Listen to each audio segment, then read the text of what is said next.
ইবলিশ, এক নামেই ভয় আর কৌতূহল। সে মানুষের প্রকাশ্য শত্রু, কিন্তু শুরুতে সে মোটেও এমন ছিল না। ইবলিশ ছিল জিন জাতির একজন, আগুন থেকে সৃষ্টি। আশ্চর্যের বিষয় হল, একসময় সে আল্লাহর ইবাদতে এতটাই ডুবে ছিল যে ফেরেশতাদের সাথেই তার ওঠা বসা হতো।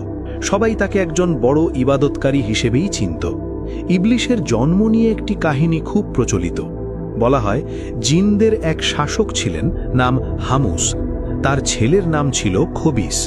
খবিস ছিল দেখতে সিংহের মতো ভয়ঙ্কর আর ভীষণ রাগী। হামুসের মেয়ের নাম ছিল নীলবিস। তিনি দেখতে নেকড়ে বাঘের মতো আর স্বভাবেও ছিলেন কঠোর। এই আগুনের স্বভাবের দুই সত্তার মিলনেই জন্ম নেয় ইবলিশ। আগুন থেকে জন্ম হওয়ায় ইবলিশের ভেতরেও আগুনের মতো গুণ ছিল, চতুর, তীক্ষ্ণ বুদ্ধিমান আর খুবই অহংকারী। ইবলিশ যখন ছোট, তখনই বোঝা গিয়েছিল যে সে সাধারণ কেউ নয়। তার পিতা খবিস তাকে পড়াশোনার জন্য নিজের বন্ধু সারবুকের কাছে পাঠান। সারবুক ছিলেন অসম্ভব জ্ঞানী একজন শিক্ষক, হাজার হাজার বছর ধরে যিনি শিক্ষা দিয়ে আসছিলেন। ইবলিশ যা একবার শুনত সেটা আর কখনো ভুলত না। কঠিন জ্ঞানও সে মুহূর্তেই বুঝে নিত। এতে সারবুক ভীষণ অবাক হন। তিনি খবিসকে বলেছিলেন, আমার এত বছরের শিক্ষকতা জীবনে এমন মেধাবী ছাত্র আর দেখিনি। এই ছেলে একদিন খুব বড় হবে। কিন্তু সঙ্গে সঙ্গেই তিনি সতর্কও করেছিলেন, ছেলেটা ভীষণ অহংকারী আর একগুঁয়ে, নিজের বুদ্ধিকেই সে সবার উপরে ভাবে। এই স্বভাবটাই একদিন তার জন্য বড় বিপদ হয়ে দাঁড়াতে পারে।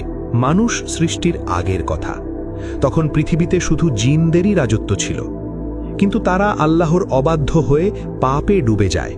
তখন আল্লাহ ফেরেশতাদের আদেশ দেন জিনদের শাস্তি দিতে। ফেরেশতারা যখন জিন নিধন শুরু করে, ঠিক তখন ইবলিশ ছিল একেবারে শিশু। তার নিষ্পাপ আর সুন্দর রূপ দেখে ফেরেশতাদের মায়া হয়। তারা তাকে হত্যা না করে আল্লাহর অনুমতিতে নিজেদের সাথে নিয়ে যায়। ফেরেশতারা ইবলিশকে প্রথম আসমানে নিয়ে গিয়ে ইবাদত শেখায়। ইবলিশ এত মন দিয়ে ইবাদত করত যে অল্প সময়েই সবাই অবাক হয়ে যায়। টানা 1000 বছর ইবাদত করার পর ফেরেশতারা তার নাম দেয় আজাজিল। এরপর একে একে দ্বিতীয়, তৃতীয় থেকে সপ্তম আসমান, প্রতিটি আসমানেই সে 1000 বছর করে ইবাদত করে। আর প্রতিবারেই ফেরেশতারা তার জন্য নতুন নাম রাখে, আবেদ, ওয়ালি, সালেহ। এইভাবেই একসময়ের ছোট্ট জিন শিশু ইবাদতের জোরে পৌঁছে যায় আসমানের চূড়ায়। ফেরেশতাদের কাছ থেকে শেখার পাশাপাশি ইবলিশও নিজে এমন ইবাদত করতে লাগল যে অল্প সময়েই সে জ্ঞান আর আমলে সবাইকে ছাড়িয়ে গেল।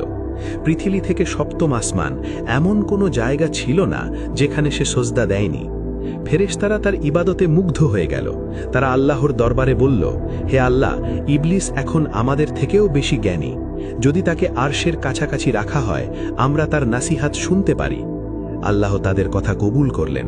ইবলিশকে আরশের কাছে উঁচু স্থানে বসানো হলো। সেখানে সে ইবাদতের পাশাপাশি ফেরেশতাদের উপদেশ দিতে লাগল।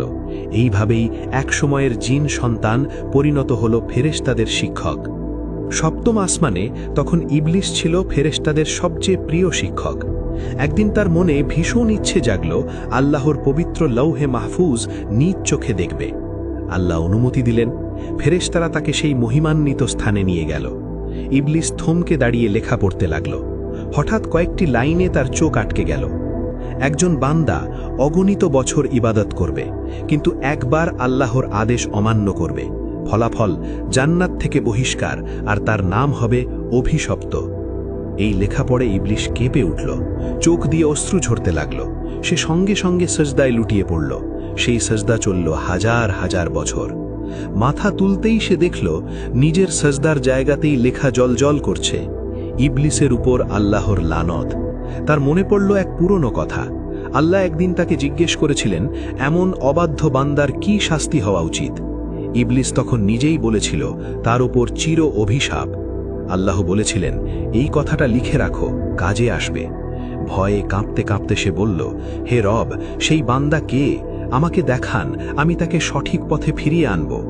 উত্তর এলো, তুমি শীঘ্রই তাকে চিনতে পারবে। পৃথিবীতে বেঁচে থাকা জিনরা আবার ছড়িয়ে পড়ল। নতুন প্রজন্ম এলো। কিন্তু দুঃখের বিষয়, তাদের অনেকেই আবার আগের মতো পাপাচারে ডুবে গেল। তখন আল্লাহ এক নতুন সিদ্ধান্ত নিলেন। তিনি ইবলিসকে ডাকলেন। ইবলিস তখন ইবাদতে পরিচিত, জ্ঞানী আর আসমানে সম্মানিত।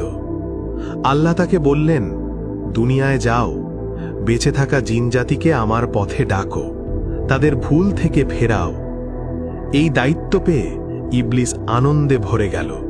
সে বিনয়ের সাথে বলল, হে আমার রব, আমাকে এমন ক্ষমতা দিন যাতে আমি সারা দিন দাওয়াতের কাজ করতে পারি আর শেষে আপনার দরবারে ফিরে এসে ইবাদত করতে পারি।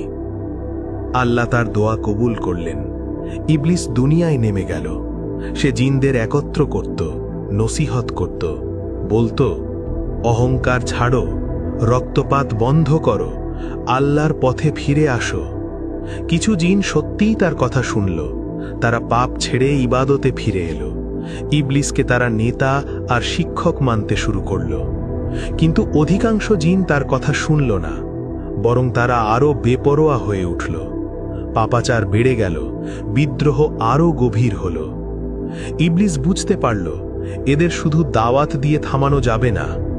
তখন আল্লাহ আবার আদেশ দিলেন, ফেরেশতাদের সাথে যাও, যারা সীমা ছাড়িয়ে গেছে, যারা আর ফিরে আসবে না, তাদের দমন করো। এই আদেশ পেয়ে ইবলিস ফেরেশতাদের সাথে নেমে এলো পৃথিবীতে। শুরু হলো কঠিন অভিযান। অবাধ্য জিনদের ঘাঁটি ধ্বংস হতে লাগল। এই যুদ্ধে ইবলিস সামনে থেকেই নেতৃত্ব দিল। ফেরেশতারাও তার সাহস আর দৃঢ়তা দেখে বিস্মিত হল। অবশেষে পৃথিবী আবার শান্ত হল। এই সব কিছুর পর ইবলিসের মর্যাদা আরও বেড়ে গেল। দাওয়াতও করেছে, যুদ্ধও করেছে, আল্লাহর হুকুমও বাস্তবায়ন করেছে। আর ঠিক এখানেই নীরবে জন্ম নিল এক ভয়ঙ্কর ভাবনা, আমি তো আল্লাহর কাজই করেছি, আমি তো দাওয়াতও দিয়েছি, যুদ্ধও করেছি, আমার মতো আর কে আছে? এই ভাবনাই ছিল তার অহংকারের বীজ। এই দায়িত্ব, এই সাফল্য, এই সম্মান সব মিলিয়েই তাকে খুব উঁচুতে তুলেছিল। আর সেই উচ্চতাই একদিন তাকে সবচেয়ে গভীর পতনের দিকে ঠেলে দিয়েছিল। কিছুদিন পর ফেরেশতারা আতঙ্কিত হয়ে ইবলিসের কাছে ছুটে এলো। তারা লৌহে মাহফুজে দেখেছে শীঘ্রই কারো ওপর চির অভিশাপ নামবে। সবাই কাঁপছে।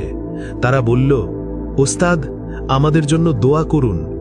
ইবলিস দোয়া করল, হে আল্লাহ, আপনার ফেরেশতাদের কাউকে অভিশপ্ত করবেন না। দোয়া কবুল হল। ফেরেশতারা রক্ষা পেল। কিন্তু ইবলিস একটাই ভুল করল, সে নিজের জন্য দোয়া করতে ভুলে গেল। চারদিকে তাকিয়ে সে দেখল ফেরেশতারা তার কথা মন দিয়ে শোনে, তাকে ওস্তাদ বলে ডাকে। আসমান থেকে আরশ পর্যন্ত তার ইবাদতের গল্প ছড়িয়ে পড়েছে। ইবলিস মনে মনে ভাবল, আমি তো 1000 বছর ইবাদত করেছি, ফেরেশতারাও আজ আমার কাছ থেকে শেখে। তাহলে যদি আল্লাহ কাউকে বড় দায়িত্ব দেন, সে তো আমিই হওয়া উচিত। এই প্রথমবার সে আল্লাহর দয়া নয়, নিজের আমল গুনতে শুরু করল। ঠিক তখনই দুনিয়ায় এলো এক নতুন সৃষ্টি, হযরত আদম আলাইহিসসালাম। আল্লাহ সব ফেরেশতাকে আদেশ দিলেন, আদমকে সিজদা করো। এক মুহূর্তেই সব ফেরেশতা সিজদায় নত হলেন। কিন্তু একজন দাঁড়িয়ে রইল, ইবলিস। তার ভেতরে আগুন জ্বলে উঠল। সে ভাবল, আমি আগুনের তৈরি, সে মাটির, আমি শক্তিশালী, আমি শ্রেষ্ঠ, আমি কেন তাকে সিজদা করব? আল্লাহ জিজ্ঞেস করলেন, কিসে তোমাকে সিজদা করতে বাধা দিল? ইবলিস দম্ভ করে বলল, আমি তার চেয়ে উত্তম। আপনি আমাকে আগুন দিয়ে সৃষ্টি করেছেন, আর তাকে সৃষ্টি করেছেন মাটি দিয়ে। এই এক কথাতেই প্রকাশ পেল তার অহংকার আর বিদ্রোহ। তখন আল্লাহ চূড়ান্ত ফয়সালা দিলেন, তুমি এখান থেকে নেমে যাও, কিয়ামত পর্যন্ত তুমি অভিশপ্ত। আল্লাহ যখন ইবলিসকে জান্নাত থেকে বের করে দিলেন এবং কিয়ামত পর্যন্ত তার উপর অভিশাপ দিলেন, তখন শয়তান আর্তস্বরে অনুনয় করল, হে আমার রব, আমাকে পুনরুত্থান দিবস পর্যন্ত সময় দিন। আল্লাহ বললেন, তোমাকে সময় দেওয়া হলো। এই কথাটাই ছিল তার জন্য সবচেয়ে বড় সুযোগ। কিন্তু শয়তান থামল না। সে এবার নিজের আসল চেহারা দেখালো। সে দম্ভের সাথেই বলল, যেহেতু আপনি আমাকে পথভ্রষ্ট করলেন, আমি আপনার সোজা পথে বসে থাকব। আমি মানুষের সামনে, পেছনে, ডানে ও বামে থেকে তাদের আক্রমণ করব। আপনি দেখবেন তাদের অধিকাংশই কৃতজ্ঞ থাকবে না। এই কথার মানে একটাই, শয়তান মানুষকে সব দিক থেকে ঘিরে ধরবে, তার চিন্তায় সন্দেহ ঢুকাবে, কাজে গাফেলতি আনবে, মনে লোভ আর অহংকার জাগিয়ে তুলবে। লক্ষ্য একটাই, মানুষকে আল্লাহর পথ থেকে সরিয়ে দেওয়া। এই ঘোষণা শোনার পর আল্লাহ চূড়ান্ত কথা বললেন, অপদস্থ হয়ে এখান থেকে বের হয়ে যা। তোর অনুসরণ যারা করবে, আমি অবশ্যই তোদের সবাইকে জাহান্নাম দিয়ে পূর্ণ করব।